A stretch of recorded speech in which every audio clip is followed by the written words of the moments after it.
Well, the 78th session of the United Nations General Assembly is drawing to a close, capping a week of fiery debates, largely dominated by climate change and Russia's war in Ukraine. Now, a shorter than usual lineup of speakers will issue remarks, representatives from India, North Korea and Canada among them. But like many countries at this year's meeting, all three of their leaders will not be delivering the speeches. So let's get more. Will Denslow joins us live from New York. Will, first, talk us through this shorter than usual lineup of speakers that's expected today.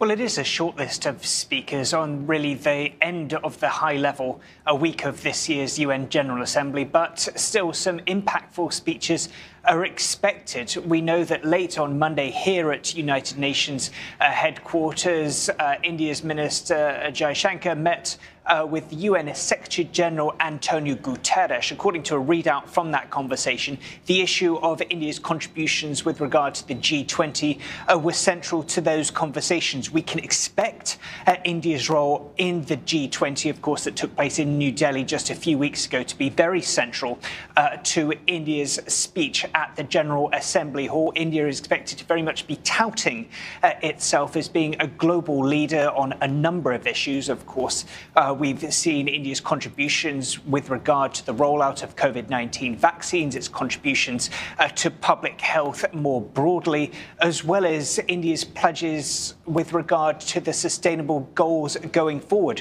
Interesting to see whether we'll also hear from India's representative when it pertains to whether we'll see pushes for reform of the United Nations, especially for India to get a permanent seat on the Security Council, something New Delhi has been pushing for a long time. Also, we have seen the recent flaring of diplomatic relations between India and Canada.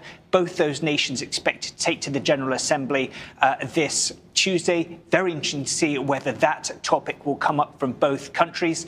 And as you rightly say, we also have the representative from North Korea expected to address the General Assembly Hall. We can expect some fiery rhetoric regarding what they perceive as Washington's aggression in the Korean Peninsula.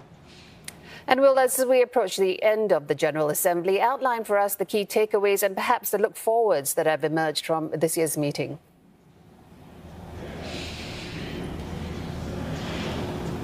Well, we heard from Minister Vivian Balakrishnan recently, who said that there was somewhat of a gloomy mood around this year's UN General Assembly. So many major topics of discussion are really seen as falling short when it comes to things like the Sustainable Development Goals. Of course, just 15% of the SDGs currently on track for hitting those targets set by 2030. So that is certainly a point for depression for the international community. Climate change, of course, is central to that. There were real hopes that we could see some galvanizing momentum from this year's GA, as of course we head towards COP28 a little later this year. We've seen fresh pledges, $500 billion the international community has pledged to help kickstart the SDGs going forward, a big portion of that going towards things like climate financing, climate resilience, emergency preparedness for nations around the world. We saw a major summit on pandemic preparedness, a summit on tuberculosis, so public health was another key topic. And again, we saw Ukraine very much dominating the headlines. We saw this UN Security Council meeting last Wednesday, where Ukraine's President Volodymyr Zelensky urged the international community to stay committed to Kyiv's cause and essentially making the case that the whole world needed to be united against what they described as Russia's aggression. Appreciate that. Will Denslow reporting live there from New York.